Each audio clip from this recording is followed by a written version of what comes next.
Comment devient-on coach? Quel est le cursus? C'est ce que nous allons voir tout de suite dans notre rubrique « Et voilà le travail ».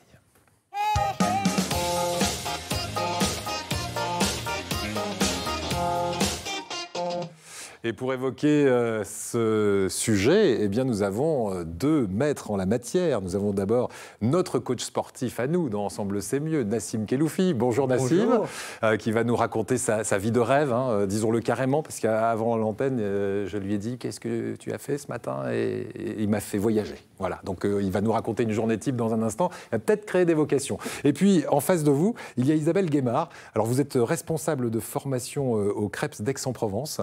Oui. C'est bien ça. Et vous avez notamment formé ce jeune homme qui est à nos côtés. Juste avant d'aller plus loin, regardez ce portrait. On va se glisser dans la peau d'un coach sportif, justement. Toujours le regard bien loin devant. On contracte les abdos. Yes. Je m'appelle Denise Christel, je suis coach sportif. Ça va faire 10 ans.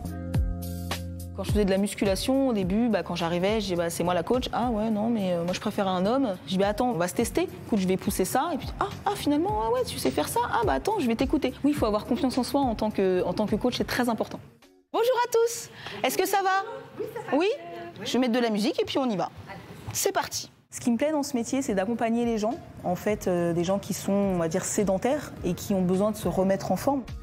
Tout le monde arrive avec une morphologie différente, tout le monde a des pathologies différentes et j'essaye d'adapter en fait des mouvements. C'est pas parce que moi j'arrive à faire un écart conséquent que les autres ne peuvent pas travailler aussi, donc j'essaie de mettre les formes. Nous, on essaie de se donner à 200% pour qu'eux se donnent au moins à 50, voire 80%. 4, 3, 2 et vous relâchez. Je dois avoir un côté hyperactif parce que je dors pas beaucoup et je suis toujours en forme.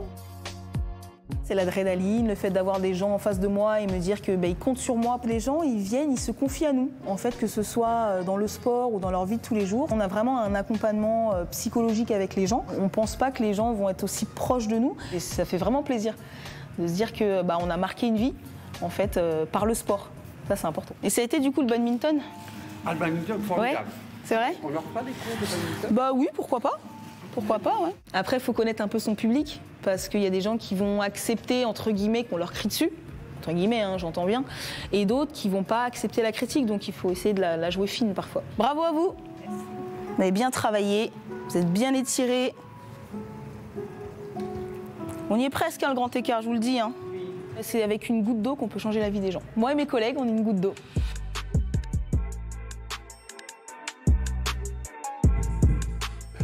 Voilà la goutte d'eau bien sympathique, notre coach sportif. Donc même pour une femme, on dit coach sportif, mais on dit une coach, on peut dire. Une coach.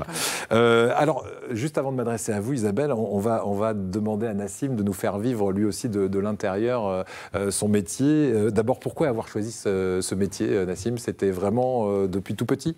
En fait, non, c'est venu au fur et à mesure. J'ai un ami qui était lui-même coach sportif, Joël, coach Joe, qui maintenant coach pas mal de stars, et qui me disait depuis plusieurs années, ça serait bien que tu le fasses. On s'entraînait ensemble depuis un bon moment. Il me disait vraiment, tu as la bonne fibre, tu as les capacités, tu as la technique, tu as tout, vraiment le faire. Et j'étais déjà dans un métier, dans l'événementiel, et j'ai fait une reconversion professionnelle. C'est une reconversion professionnelle. Tout à fait. Donc ça prouve que tout le monde peut faire une reconversion et devenir coach s'ils ont vraiment la fibre pour le devenir. Alors, la journée type, parce que voilà, j'ai dit on va créer des vocations. Ce matin, par exemple, vous étiez dans 1, 2, 3, 4 lieux différents et plutôt sympathiques de la région. Qu'est-ce que vous avez fait exactement ce matin? Ce matin, petit réveil La Ciotat, c'est où j'habite. Donc, très tôt, hein, puisqu'il est 11h moins le quart, vous imaginez qu'il a déjà écumé. Très tôt. Donc déjà, ça a commencé par Sanary, belle vue sur la mer. Ensuite, Bandol. Je suis repassé à La Ciotat. Et je suis allé du côté de Gardanne. Ouais. Donc en fait, c'est vraiment ça, c'est vraiment l'itinérance de bouger d'un point à un autre et de voir vraiment la région. Parce que vous êtes coach particulier Tout à fait. Et vous pouvez enchaîner comme ça combien d'heures? Parce qu'il y a des avantages, sans doute des inconvénients. Ça demande énormément de travail. J'essaie de regrouper un maximum. Là, c'est une journée un petit peu qui est dense, un petit peu décousue, mais sinon, j'essaie de regrouper un maximum de coaching. Par exemple, sur Marseille, sur Gardanne, sur Aix, vraiment pour que je fasse un minimum de route et j'optimise un maximum mon temps. Plus facile d'être coach sportif que professeur d'EPS ou entraîneur sportif. C'est quoi d'ailleurs la différence entre coach sportif et entraîneur sportif? Alors c'est entraîneur sportif, il y a un autre cursus, peut-être Isabelle pourra mieux l'expliquer. Voilà. Mais coach sportif, c'est vraiment pour l'initiation au sport. C'est pour les personnes qui souhaitent soit avoir une remise en forme, soit une perte de poids. Vraiment, ça c'est... Et entraîneur, c'est plus dans le domaine sportif, si je puis dire, ou compétition. Et là, on a d'autres prérogatives. D'accord. On parle toujours rémunération, c'est normal. Est-ce qu'on en vit bien de ce métier de coach sportif personnel? Alors, tout dépend. Alors, il y a deux statuts. Un statut qui peut être salarié, donc travailler dans une salle. Et dans ces cas-là, on va être rémunéré environ à 1 300 € net, 1 200, 1 300 € net. En début de carrière, mais est-ce que ça peut aller... Ça peut éventuellement évoluer. Après, pourquoi pas gérer une salle directement. Et après, il y a un autre cursus qui est beaucoup plus... entrepreneur, donc monter sa société ou être auto-entrepreneur. Et là, c'est en fonction, bien sûr, des heures qu'on va faire. Donc, si on marche très bien, on peut faire beaucoup d'heures. Si on marche un petit peu moins, forcément, on gagnera beaucoup moins. Allez, Isabelle, on parlera peut-être rémunération aussi avec vous dans un instant. Vous êtes coordonnatrice de formation au CREPS d'Aix-en-Provence. C'est quoi la formation idéale, alors que l'on soit en reconversion ou que l'on soit jeune? Alors, on va commencer par les jeunes qui sortent du lycée, par exemple. Est-ce qu'en sortie de lycée, on peut devenir coach sportif? Alors, effectivement, les CREPS, et notamment donc, le CREPS Provence-Alpes-Côte d'Azur, on fait partie du dispositif Parcoursup qui a été mis en place par l'État et qui permet donc aux jeunes post-bac de pouvoir s'inscrire sur la plateforme Parcoursup et de pouvoir accéder à nos formations via des sélections, mais ils peuvent effectivement prétendre à ce style de formation dès la sortie post-bac. Voilà, c'est quoi le profil des élèves qui arrivent post-bac? Ce sont généralement des passionnés de sport? Alors, passionnés, oui. Des champions? Champions, non. Alors, nous, en CREPS, on a des sportifs de haut niveau, on a des SHN, donc, sur lesquels on a un principe de devoir effectivement les former pour leur double projet.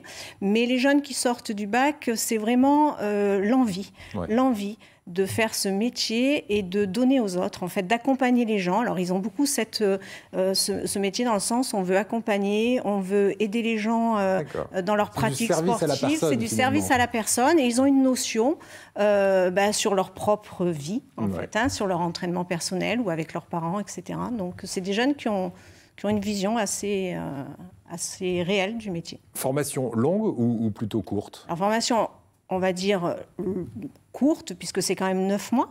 Donc, ce n'est pas une formation continue. On est bien sur une formation quand même professionnelle. Donc, on a 9 mois et en alternance surtout. D'accord. L'importance de cette formation, c'est en alternance. Donc, ça, c'est quand même très important parce que ça veut dire qu'ils mettent très rapidement la théorie. Ils l'associent à la pratique directement sur le lieu d'alternance. Donc, en 9 mois, ils sont en capacité, effectivement, d'encadrer en toute sécurité les pratiquants. Qui recrute? Est-ce que dans la région, on sait qu'on a à la fois des universitaires, mais on a aussi des retraités. Est-ce que ici, on va avoir un métier en tension pour ce métier de coach sportif? Alors, les recruteurs dans le métier, en fait, la région Provence-Alpes-Côte d'Azur est quand même propice à la pratique sportive. Donc, il y a quand même du recrutement. Il y a deux secteurs, on va dire. Vous avez le secteur marchand qui recrute et le secteur associatif. Secteur marchand, on va être sur les salles de fitness, alors soit des salles, comme on a vu tout à l'heure, qui sont des petites salles personnelles, soit des franchises. Vous avez, il y a beaucoup de franchisés de plus en plus, où là, vous avez un plateau muscu et vous pouvez encadrer les personnes et les suivre.